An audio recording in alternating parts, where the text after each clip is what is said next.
A very warm good morning to all of you, dear students. Today, we have to discuss about Malpighian tubule. It comes under unit third, and it is under third. It is this third subunit of unit third, and it's Malpighian tubule structure and function in insect. So in Malpighian tubule, we have to discuss about this Malpighian tubule in cockroaches, grasshoppers, I guess. Today in this class or in this video, we are only going to discuss about the introduction of this Malpighian tubules. That what are these structures, where are these structures present, and their function. ठीक. अगर हम देखें सबसे पहले हमने बोला excretory system के बारे में हमें बात करना है, तो फिर अगर हम बताएं कि एक्सक्रीटरी सिस्टम क्या होता है, जो ना एक्सक्रीटरी सिस्टम वो सिस्टम होता है ऑर्गन्स का, वो ऑर्गेनाइजेशन एक ऑर्गन कुछ ऑर्गन मिल के एक ऐसा ऑर्गेनाइजेशन बनाता है, एक ऐसा सिस्टम बनाता है जो कि मदद करता है रेगुलेट करने में जो वेस्ट मटेरियल बॉडी में प्रोड्यूस होता है, नाइट्रोजिनस वेस्ट मटेरियल जो बॉडी में प्रोड्यूस होता है, एज वेल एज साल्ट और वाटर के बैलेंस करने में बॉडी में। इसके लिए इन सब के रेगुलेशन के लिए एक्सक्रीटरी सिस्टम बहुत इंपॉर्टेंट एस्पेक्ट रखता है। अगर हम देखें जो नाइट्रोजनस वेस्ट मटेरियल है प्रोड्यूस, जब ये अगर हम कहते हैं nitrogenous waste material, this are produced mainly due to this catabolism of protein compounds, और यू में से इट इज प्रोटीन मेटाबॉलिज्म की वजह से नाइट्रोजनस वेस्ट मटेरियल जो प्रोड्यूस होते हैं, और एक्सेस अमाउंट में जो नाइट्रोजनस वेस्ट अमाउंट प्रोड्यूस होते हैं एज ए वेस्ट मटेरियल, इसको as a form in the form of uric acid, in case of insects in form of uric acid, इसको एक्सक्रीट आउट करने में जो मेल्फिजन ट्यूब्यूल है मदद करता है। अगर हम ओवरऑल देखें एक्सक्रीटरी सिस्टम का, इसका रेगुलेटरी फंक्शन है। फर्दर अगर हम मेल्फिजन ट्यूब्यूल के बारे में देखें, इसको this मेल्फिजन tubule this excretory system और दिस मेल्फिजन ट्यूब्यूल इस वाज डिस्कवर्ड बाय मार्सेलो मेल्फिजी, और इसका जो एक्सक्रीटरी नेचर है उसे दिखाया था हेवाइट ने 1816 में।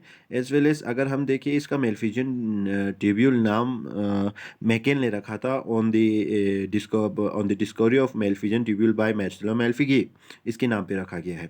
अगर हम देखें इसके ओरिजिन को, तो फिर हैंड गट के इन्वेजिनेशन की वजह से ये जो मेल्फिजन ट्यूब्यूल बनती है। फर्दर अगर मैं माल्फिजन ट्यूब्यूल को डिफ्रेंशिएट कराना चाहूँ, तो फिर यहाँ पे मेल्फिजन tubule in case of insect these are simple मेल्फिजन tubule, as well as there are also cryptonephridial मेल्फिजन tubule. If we talk about the simple Malpighian tubule, in the simple Malpighian tubule, you have another two type of Malpighian tubule. Those are orthopteran type as well as hemipteran type. On the other hand, in cryptonephridial microtubule, Malpighian tubule, you have this coleopteran type as well as lepidopteran type. So, if we see structurally, you will find that this simple Malpighian tubule are simpler in structure with respect to those cryptonephridial Malpighian tubule. These cryptonephridial Malpighian tubule are complex in structure. Further, if you see there if you see this, what is the main difference between this simple Malpighian tubule and cryptonephridial Malpighian tubule? You find that is in this simple Malpighian tubule, you will find that its distal end or distal free part. You find that this Malpighian tubule are tubular in structure. That are hanging into this hemocoel. So what happen is that its distal end और इसके दूर वाला हिस्सा, जो tubular structure का दूर वाला हिस्सा है, इसमें फ्री होता है। हेमोलिम्फ में ऐसे ही ये फ्लोट कर रही होती है। लेकिन on the other hand, if you find in this complex और cryptonephridial Malpighian tubule, you will find that its distal part, इसका जो डिस्टल पार्ट होता है वो अटैच किया हो गया होता है, रेक्टम के साथ ये जुड़ा हुआ होता है।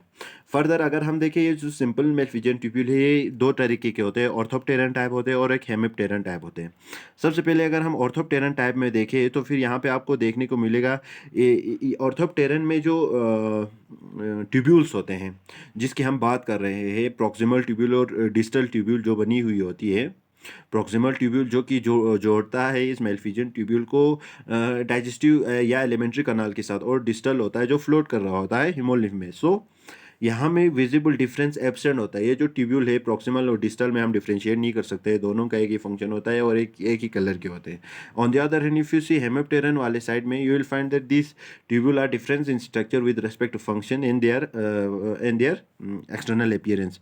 अगर हम कोलेप्टेरन्स की तरफ देखें, कोलेप्टेरन टाइप जो कि क्रिप्टोनेफ्रिडियल मेल्फिजियन ट्यूब्यूल है, जो कोलेप्टेरन होता है ये ऑर्थोप्टेरन की तरह ही होता है, ऑर्थोप्टेरन की तरह ही होते हैं, ऑर्थोप्टेरन की तरह ही, मतलब यहाँ पे जो विजिबल डिफरेंस है इसके ट्यूब्यूल्स में, प्रॉक्सिमल ट्यूब्यूल और डिस्टल जो ट्यूब्यूल है उनमें कोई डिफरेंस नहीं मिलता है। लेकिन on the other hand if you see in lepidopteran, ये तो हेमिप्टेरन की तरह, यहाँ पे जो हेमिप्टेरन है सिंपल टाइम में इसकी तरह, ये जो लेपिडोप्टेरन है क्या करता है, लेपिडोप्टेरन यहाँ पे इसमें विजिबल डिफरेंस होता है इसके प्रॉक्सिमल और डिस्टल ट्यूब्यूल में।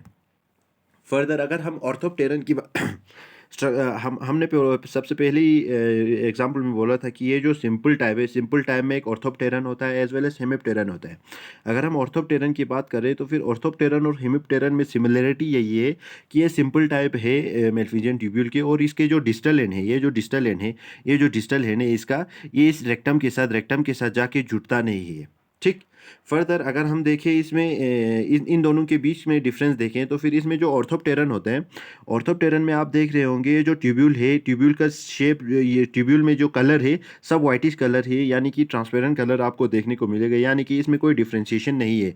इसमें फंक्शनली एज वेल एज बाहर से कलर में भी डिफरेंस नहीं है। लेकिन on the other hand if you see in this hemipteran type, you will find that the proximal part is dark knit or opaque in color, as well as the distal part is light or transparent in color. So what does it means that in this Malpighian tubule orthopteran there is only the absorption or this secretion of waste material into the tubule, while in this hemipteran type these are more complex type, and in which what happens is that there are also reabsorption of this liquid in this tubule also. Further हमारे पास कोलेप्टेरन और lepidopteran था। ये जो दोनों type है ये क्रिप्टोनेफ्रिडियल मेल्फिजियन tubule यानी complex मेल्फिजियन tubule की दो टाइप है। अगर हम इसके बारे में देखें coleopteran as well as lepidopteran, you will find that in coleopteran Malpighian tubule this in that the only similarity between these two Malpighian tubule are that its distal end is connected with this rectum, distal end is connected with this rectum, while the difference is that in coleopteran, as I have already mentioned, this coleopteran there is no the proximal tubule as well as distal tubule, we can't differentiate in between those functionally as well as structurally, while in this lepidopteran case you will find that this the proximal portion is dark knit or opaque in color, as well as this जो distal part is transparent in color. So what does it mean? It means that these are functionally also different. ठीक। Further if you talk if अगर हम देखें मेल्फिजियन tubule के बारे में कि ये मेल्फिजियन ट्यूब्यूल बॉडी के किस हिस्से में पाया जाता है, सो फिर यहाँ पे आपको मिलता है ये जो मेल्फिजियन ट्यूब्यूल है, ये जो एलिमेंट्री कनाल होता है, एलिमेंट्री कनाल में हमने कॉकरोच के हमने गिना था fore gut, mid gut and hind gut. What happens is that in the hind gut, anterior portion of the hind gut के एंटीरियर मोस्ट पोर्शन पे आपको मिलता है यहाँ पे कुछ स्ट्रक्चर्स, फिलामेंट लाइक स्ट्रक्चर या ट्यूब लाइक स्ट्रक्चर यहाँ पे आपको देखने को मिलेगा। ये जो फिलामेंटस लाइक स्ट्रक्चर या ट्यूब लाइक स्ट्रक्चर है यही मेल्फिजियन ट्यूब्यूल है, जो कि हमारे हाइंड गट और मिड गट के पोस्टीरियर सेक्शन और हाइंड गट के एंटीरियर मोस्ट पोर्शन में यहाँ पे ये पाया जाता है, हाइंड गट में पाया जाता है। अगर हम इसके स्ट्रक्चर के बारे में देखें तो फिर यहाँ पे लंबे लंबे अनब्रांच्ड, इनमें ब्रांच नहीं है, सिंगल ट्यूबुलर स्ट्रक्चर है जो कि एराइज होता है हमारे हाइंड गट से। ठीक। अगर हम कॉकरोचेस के केस में देखें तो फिर यहाँ पे इनका नंबर 60 to 150 होता है, और 6 to 8 बंडल्स में यहाँ पे लेयर्स में आपको ये मेल्फिजियन ट्यूब्यूल मिलेंगे। अगर हम देखें इन ट्यूब्यूल के लंबाई और डायमीटर के बारे में तो फिर इसका लंबाई 16 mm होता है, और जो हमारा इसका जो डायमीटर होता है 0.5 mm होता है। और जो ये मेल्फिजियन ट्यूब्यूल है उससे लाइन किया गया होता है ग्लैंडुलर एपिथेलियम से, जिसके इंटीरियर साइड में ब्रश बॉर्डर होते हैं, यानी कि ब्रशी एंड होते हैं। वो मैं नेक्स्ट क्लास में आप लोगों को या नेक्स्ट वीडियो में आप लोगों को समझाऊंगा स्ट्रक्चरली दैट ये जो मेल्फिजियन ट्यूब्यूल के इंटरनल जो लॉन्गिट्यूडनल सेक्शन में अगर हम देखें इसके जो लॉन्गिट्यूडनल सेक्शन में जो स्ट्रक्चर्स प्रेजेंट होंगे, इसके सेंटर में ब्रश लाइक स्ट्रक्चर्स प्रेजेंट होते हैं। इन स्ट्रक्चर को अभी हम नेक्स्ट क्लास में देखेंगे। ठीक, नेक्स्ट वीडियो में देखेंगे। अगर हम इन ट्यूब्यूल्स की बात करें तो फिर ये जो ट्यूब्यूल्स है, ये जो मेल्फिजियन ट्यूब्यूल है जो कि हाइंड गट पे जुड़ी हुई थी, ये फ्रीली बात करता है हीमोल लिम्फ में, और इनका और ये प्रॉक्सिमिटी में प्रेजेंट होते हैं, ये फेट बॉडी टिश्यू के सराउंडिंग में प्रेजेंट होते हैं। फर्दर अगर हम देखें इस मेलफिजन ट्यूब्यूल के बारे में, तो फिर इनमें एक्टिन प्रेजेंट होती है, जो कि इसको स्ट्रक्चरल सपोर्ट देने में मदद करती है, और जो माइक्रोविला होता है वो प्रोपल्शन करने में मदद करता है जो वेस्ट मटेरियल है उसको आगे ट्यूब्यूल में। ठीक, फर्दर अगर हम इन ट्यूब्यूल की बात करें, तो फिर ये जो ट्यूबुलर स्ट्रक्चर है, ये highly convoluted tubular structure present होती है। ठीक, अगर हम देखें एक्सक्रीशन के बारे में, तो फिर इसमें साल्ट वाटर और नाइट्रोजनस जो वेस्ट है, ये यहाँ पे मेलफिजन ट्यूब्यूल में अंदर की तरफ सिक्रेट इन किया जाता है, जिसकी वजह से इसको प्रोपेल किया जाता है due to the presence of this microvilli. ये माइक्रोविलाई प्रेजेंट होने की वजह से यहाँ पे इसको प्रोपल्शन करने में मदद मिलती है, जो कि ये एलिमेंट्री कनल में ये थ्रो आउट करते हैं, और थ्रू एनस यहाँ पे ये बॉडी से बाहर की तरफ एक्सपेल आउट किया जाता है।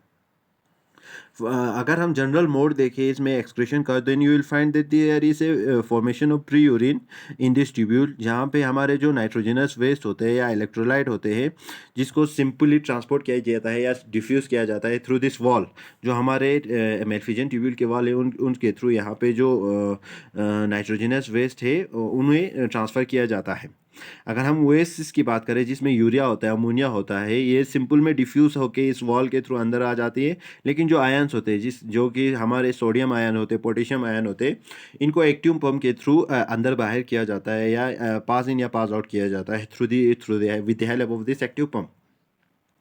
अगर हम देखें ये प्री यूरिन, ये जो प्री यूरिन है जो बनी हुई, जो यहाँ पे सिक्रेट इन हुई है, इसके इंटरनल स्ट्रक्चर में मेलफिजन ट्यूब्यूल की, ये पास ऑन हो जाता है डाइजेस्टिव फूड के साथ मिल जाती है हाइंड गट में, और यहाँ पे जो यहाँ पे जब ये हाइंड गट में पहुँच जाती है और यहाँ पे ये रेक्टम में जब पहुँच जाती है, तो फिर इसमें जो एब्जॉर्प्शन होता है सोडियम और पोटेशियम का एब्जॉर्प्शन होता है, वाटर का एब्जॉर्प्शन बहुत ज़्यादा हो जाता है, जिसकी वजह से परसिपिटेशन हो जाती है और यहाँ पे यूरिक एसिड बन जाती है। यहाँ पे या जब ये यूरिक एसिड जो नॉन सोल्यूबल पार्ट होती है, जब ये यूरिक एसिड बन जाती है, जो इसका मेन एक्सक्रीटिव प्रोडक्ट है, मेन प्रोडक्ट है, ये जो यूरिक एसिड है ये बाद में फीस के साथ मिल जाती है, और इसको एक्सपेल आउट किया जाता है in the form of pellet through the body. ये इंसेक्ट के केस में हमने सिर्फ इंट्रोडक्शन देखा है आज मेलफिजन ट्यूब्यूल का। Thanks lot.